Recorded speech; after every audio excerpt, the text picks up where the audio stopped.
Hallo, hier ist der Fez von Fez Hobby-Ecke. Kein Profi, kein Experte, aber seit fast 30 Jahren im Hobby. Perfektionist und Chaot in einem.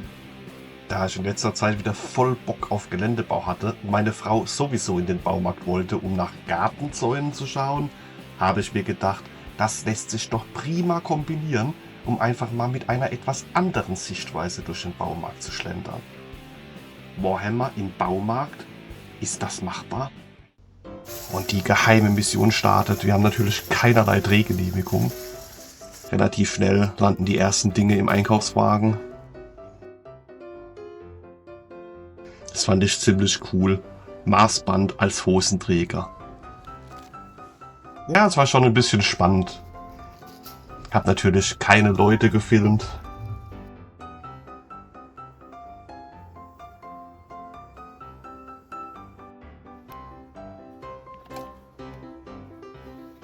Hier eine Goldgrube, Schnittreste, Holzreste, gar mit Plexiglas, echt top. Hier endlich mal richtig gescheiter Kleber für Miniaturen. Ja, aus Dübeln kann man bestimmt auch irgendwas basteln und vor allem kostet ja so gut wie gar nichts. Malerfliesen nehmen wir doch auch mal eins mit, bloß welche Größe? Gibt es doch hier verschiedene Versionen. Also ich bin da doch fürs Märchenschloss.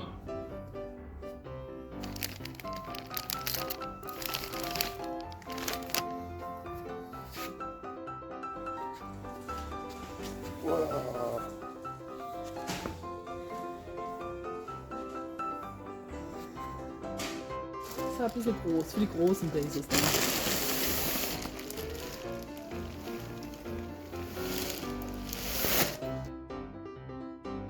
Meine neue Lieblingsabteilung beim Aquariumbedarf. Hammer. Dann schauen wir mal, was wir alles so Tolles gefunden haben und vor allem, was der Spaß gekostet hat.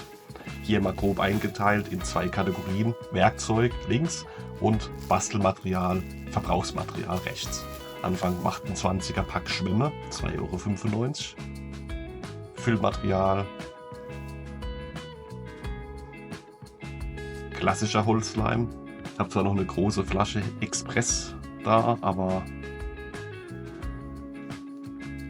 Blumendraht, Bindedraht.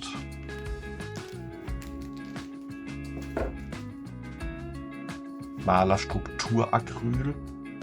Habe ich auch wo gesehen, dass man daraus wohl auch Hügel, Felsen, Steine machen kann. Mal gespannt, wie das funktioniert. Dann nochmal 2 Dosen Standardmaleracryl. Einfach mal zu schauen, ob man damit auch so eine eigene Struktur, Klebemasse, wie auch immer hinbekommt. Ohne Einkaufszettel, ohne Plan sind wir einfach durch den Baumarkt geschlendert. Ich habe einfach mal mit einer Hobby-Bau, Geländebau, Warhammer-Brille auf Dinge geschaut und einfach alles in den Wagen eingepackt, wo ich nur im Entferntesten dachte, es könnte irgendwie brauchbar sein. Dann kommen wir hier aber schon zu den 2 schlimmsten Artikeln, deren Kauf ich schon bereut habe. Es sind einfach 2 Standard-Baueimer, kosten jeweils 1 €, aber die stinken wie die Pest. Das ist das billigste Asbest-Plastik. Nörgel hat da reingeschleudert. Ihr könnt euch echt nicht vorstellen, wie diese Eimer stinken. Ich habe die sogar ausgewaschen mit Seife. Die stinken immer noch. Ich musste sie dann einfach raus in die Garage stellen. Die müssen, glaube ich, erstmal 800 Jahre auslüften. Dann hier bei den Schnittresten gefunden. Große Platte, 3 mm Holz, 2 €. Kann man überhaupt nichts sagen. Dann nochmal 2 kleinere Teile, Rückwände, jeweils 1 €, auch 3 mm Dicke, perfekt geeignet für Bases. Jetzt ging mir hier so langsam schon mal der Platz aus, da hatte ich eine grandiose Idee.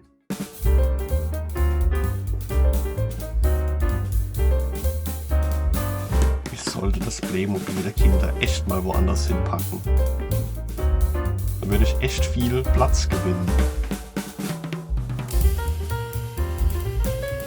Ja, können wir alle noch mal einen Schluck trinken. Hab's dann auch gleich.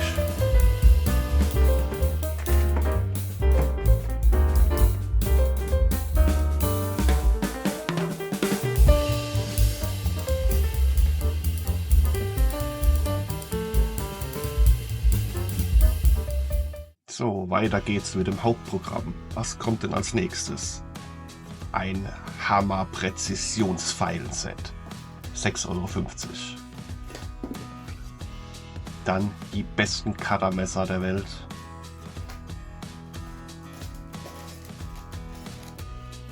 Ein Mörtel bzw. Gipser-Set.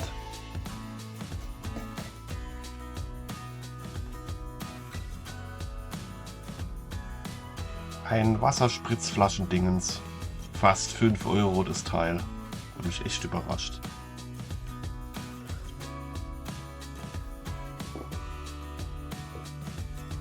Um den Blumendraht zu schneiden, ein Seitenschneider, damit wir nicht unsere Modellbauseitenschneider verwenden müssen. Krasses Wort, Modellbauseitenschneider.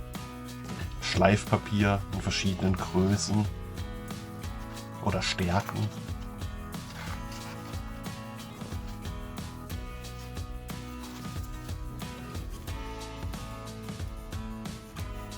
So, ein bisschen Ordnung muss sein.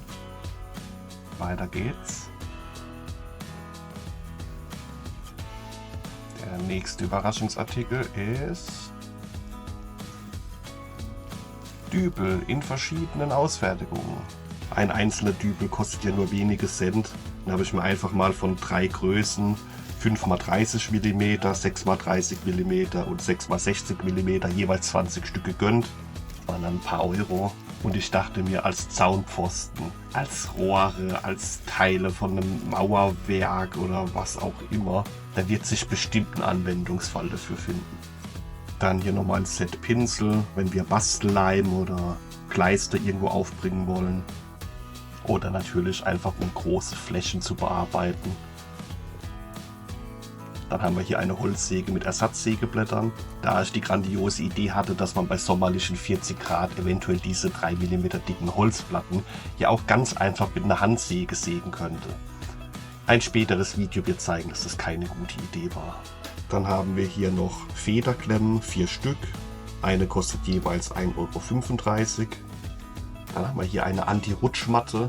Da dachte ich mir, aufgrund dieser Struktur eignet sich das doch bestimmt gut, um da einen Maschendrahtzaun zu machen. Oder ein eingefärbtes Tarnnetz, was man irgendwo drüber werfen kann. Dann ein lebenslanger Vorrat an Basing-Material, an Steinen, 5 Kilogramm für 5 Euro. Und dann, das wird ein ganz besonderes Experiment, eine Puzzlematte. Hier auch mit extra so Kantenabschlussteilen. Da will ich einfach was probieren, das verrate ich jetzt noch nicht. Dann, damit ich nicht immer die Heißklebepistole der Frau benutzen muss, meine eigene Heißklebepistole. Auch nur eine kleine, das reicht. Natürlich auch mit Ersatzklebestiften. Ich mag es einfach nicht, wenn ich gerade irgendwas machen möchte und irgendwas leer geht. Dann muss einfach Ersatz da sein. Wenn ich gerade im Flow bin, dann muss ich einfach weiterarbeiten können.